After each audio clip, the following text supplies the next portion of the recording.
চতুর্দশ খণ্ড, পঞ্চম পরিচ্ছেদ। রাজপথে শ্রীরামকৃষ্ণের অদ্ভুত ঈশ্বর আবেশ। গিরিশের নিমন্ত্রণ, রাত্রেই যেতে হবে। এখন রাত 9টা। ঠাকুর খাবেন বলে রাত্রের খাবার বলরামও প্রস্তুত করেছেন। পাছে বলরাম মনে কষ্ট পান, ঠাকুর গিরিশের বাড়ি যাইবার সময় তাই বুঝি বলিতেছেন, বলরাম তুমিও খাবার পাঠিয়ে দিও। দুতলা হইতে নিচে নামিতে নামিতে ভগবৎভাবে বিভোর, যেন মাতাল। সঙ্গে নারায়ণ ও মাস্টার, পশ্চাতে রাম, চুনি ইত্যাদি অনেকে। একজন ভক্ত বলিতেছেন, সঙ্গে কে যাবে? ঠাকুর বলিলেন, একজন হলেই হলো। নামিতে নামিতেই বিভোর। নারায়ণ হাত ধরিতে গেলেন, পাছে পড়িয়া যান। ঠাকুর বিরক্তি প্রকাশ করিলেন। কিয়ৎক্ষণ পরে নারায়ণকে সস্নেহে বলিলেন, হাত ধরলে লোকে মাতাল মনে করবে, আমি আপনিই চলে যাব। বোসপাড়ার তেমাথা পার হচ্ছেন, কিছু দূরেই শ্রীযুক্ত গিরিশের বাড়ি। এত শীঘ্র চলছেন কেন? ভক্তেরা পশ্চাতে পড়ে থাকছে। না জানি হৃদয় মধ্যে কি অদ্ভুত দেবভাব হইয়াছে। বেদে যাহাকে বাক্য মনের অতীত বলিয়াছেন, তাহাকে চিন্তা করিয়া কি ঠাকুর পাগলের মতো পাদবিক্ষেপ করিতেছেন?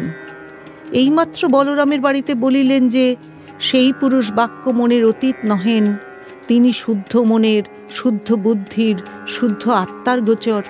তবে বুঝি সেই পুরুষকে সাক্ষাৎকার করছেন? এই কি দেখছেন, যো কুছ হ্যায় সো তুহি হ্যায়। এই যে নরেন্দ্র আসিতেছেন, নরেন্দ্র নরেন্দ্র বলিয়া পাগল। কই, নরেন্দ্র সম্মুখে আসিলেন, ঠাকুর তো কথা কহিতেছেন না। লোকে বলে এর নাম ভাব। এইরূপ কি শ্রী গৌরাঙ্গের হইত? কে এ ভাব বুঝিবে? গিরিশের বাড়ি প্রবেশ করিবার গলির সম্মুখে ঠাকুর আসিয়া উপস্থিত হইলেন, সঙ্গে ভক্তগণ। এইবার নরেন্দ্রকে সম্ভাষণ করিতেছেন। নরেন্দ্রকে বলছেন, ভালো আছো বাবা? আমি তখন কথা কইতে পারি নাই, কথার প্রতি অক্ষর করুণা মাখা। তখনও দ্বারদেশে উপস্থিত হন নাই। এইবার হঠাৎ দাঁড়াইয়া পড়িলেন, নরেন্দ্রের দিকে চাহিয়া বলিয়া উঠিলেন, একটা কথা, এই একটি দেহি ও একটি জগৎ, জীবজগৎ।